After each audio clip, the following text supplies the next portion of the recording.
It's important to see, in the morning we talked, and Dr. Miyazawa and others addressed in terms of health and wellness. And I think in this one important point, today the world is divided into two, one low income and one high income countries. And I think the low income is always loaded with population, and people think we are going to vanish away with time because of low income and high population. But my perspective is slightly different, that we are a human resource rich world and humans cannot be created overnight. It takes a long time to create, and just like the space that is available. And therefore it also means for a rice bran oil, enough market in India itself, enough market in low income group itself, because rice bran is affordable and rice bran oil is much more affordable. In doing that, the RBO in the national context is very important. When we look at these 5 parameters, whether it is market or the indigenous food, or we are talking about R&D institutions or even rice bran industry, I think what is important is the innovation part that goes into the industry. And today, thanks to people like Dr. RB and Prasad, who has done marvelous job along with many other scientists like him, who have given that industry the fillip to make sure the innovation in the R&D institutions, which are public institutions, giving support to industry. And therefore, the new ideas and new rice bran oil products come into the market. Today, what we are facing in this industry is very important. How do we link the informal to the organized? A very important concept that we haven't addressed. Some of you are doing very well in rice bran industry, and you are climbed up to higher levels where you can almost go to public in terms of your Bombay Stock Exchange. But I also know some of you have vanished. Some of the rice bran industries have vanished in the process. So how do you really get involvement, just like the milk cooperative in paddy growers and manufacturers all the way down? Therefore, in the rice bran industry, perhaps one thing that is required today is the value addition that we need to do to rice bran oil. And not just RBO alone will save us. Last 10 years we survived on RBO. I think the next 10 years belongs to the byproducts of the rice bran, which will dominate in terms of this industry. A broader perspective in the business plan of paddy processing and even rice bran processing, if I may add that way, is whether it is good laboratory practices all the way to good manufacturing practices, to good agricultural practices. What we require is a clear mandate of organizing our thoughts into health process. If any of these processes has a problem, which recently many multinational companies had this problem of incident management and recall, all your effort of 20 years goes down the drain in one day. So it requires only one black sheep to destroy this industry. And it's so fragile, very fragile. And we must realize that. So how do we build up a stubborn system which can dominate the onset of a well-documented system? Just for example, look at foods and food ingredients containing phytochemicals. The world has made this pyramid, but there is a problem here. Where is rice bran oil here? Nobody wants to introduce rice bran oil in this pyramid. You are talking about flax and brown rice, etc., but not rice bran oil. And you're talking about licorice, you're talking about cruciferous, you're talking about basil, but not rice bran. So who is going to bell the cat? And therefore it is very important for us to realize that innovative RBO technologies, including oleoceuticals, must be dominated with a critical approach to rice bran reach out. And in the RBO, this is not done so far, and I would urge the industry and the scientists to look for in this wonderful lipid manager, which we take it for granted. Look at these byproducts of the rice bran oil industry today. And if you really look at broken rice, well used, all the way down to tricontinol, not commercially possible. Lecithin, for example, has a great potential as an emulsifier approved by the food authorities. We have fatty acids, vitamin E and sterols, and of course, rice bran oil is the crucial point here. But I think the innovations and high science and high technology must look at these 17 products coming out of rice and rice bran and use it for many of the purposes, including from the germ, that what we call as the rice germ. In digressing a little bit of the traditional knowledge and rice bran oil, we have Ayurveda more than 5,000 years of epidemiological data. 5,000 years is a lot, and it's almost like 15,000 generations we are talking. And in that process, we also have only brown rice in the history of many countries. There was no white rice. Please remember that. There was no white rice. White rice was not known. Everything was brown rice. So we were getting rice bran oil. Today, we are on that white rice, and what we are missing is the rice bran. So therefore, it is very important.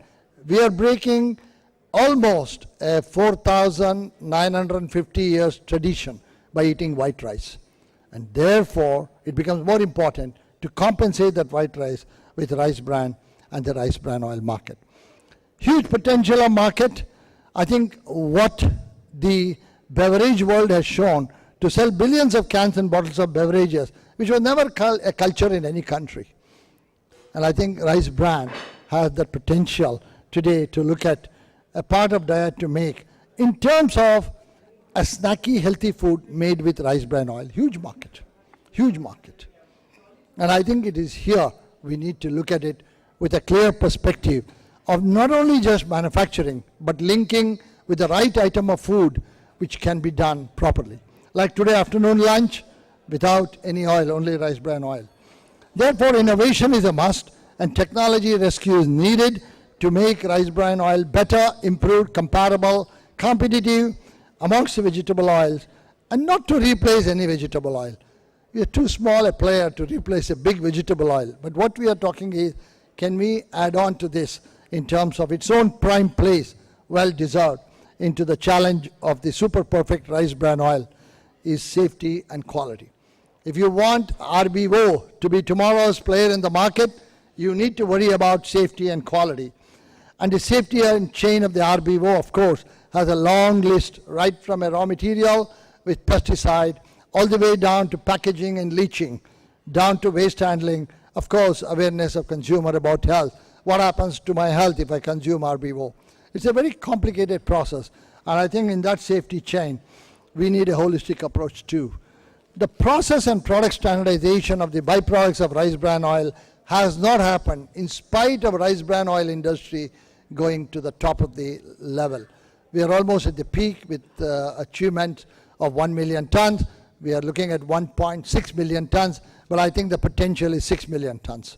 And if we don't have rice bran, we might have to import rice bran and do our business. That's the way we should look at it for tomorrow. So how can many health claims should look at the RBO trade in terms of ensuring a safe RBO? Because one unsafe report, as you know, can destroy the brand equity. It happened recently, and we need to be very careful about it. And how do we tread that very knife-edge path in a very different angle? Therefore, I think it is very important. We need to be very careful in this angle of a safe and healthy rice bran oil. Of course, with a clear perspective of what the industry perspective is always can be different from the regulatory perspective. We always know that the regulatory perspective is slightly different than ours, but sometimes we are a part of that regulatory, and we can do it very well by interjection of 100% safety assurance. By allowing these 4 parameters of a complete satisfaction to the customer all the way down to a safe RBO through conformance for an agreed principle and fitness for the purpose for the money. It's important to also deliver the rice bran oil for tomorrow without pesticide, without heavy metals, and absence of toxins and pathogens.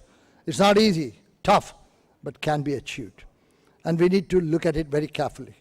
Because if we don't address this, I think we are walking on a knife edge, and I don't want that to happen. India has shown that packaged drinking water can do it. Can you believe it? The first time when 0.1 parts per billion was fixed, everybody said no. But today we are able to deliver. That means we can deliver it by traveling from percentage to femto in analysis. The country and the chemistry are together today with rice bran oil. And therefore, what is important is the physiology data is missing in terms of safety angle, and that we need to generate over a period of time. It is, for a Six Sigma company, 2 defective packs can destroy that company. That's all what is needed for a Six Sigma company. Just 2 defective packs. And therefore, how safe we have to be in this very fragile world of analysis, in this very fragile world of detection at that low concentration has become a challenge to all of us, and especially the scientific community and the industry at large. And the industry can otherwise come to a standstill with 1 packet of a wrong oil, which can create so much problems. Codex is vital, but global harmonization is important, and decision of Codex is not directly mandated to us, but I think we should use it as much as possible in terms of guidelines and create our own guidelines on rice bran oil so that Codex can take these guidelines to the system. I was talking to Mr. Sharma in the morning in the stage. Rice oil and rice bran oil, the difference in marketing is quite different. We still call it rice bran oil. Maybe the customer feels it's a brand that is not a food which from where you extract. But the word rice oil is still playing around in Codex. How do we deal with it? How do we mobilize it? How do we lobby it?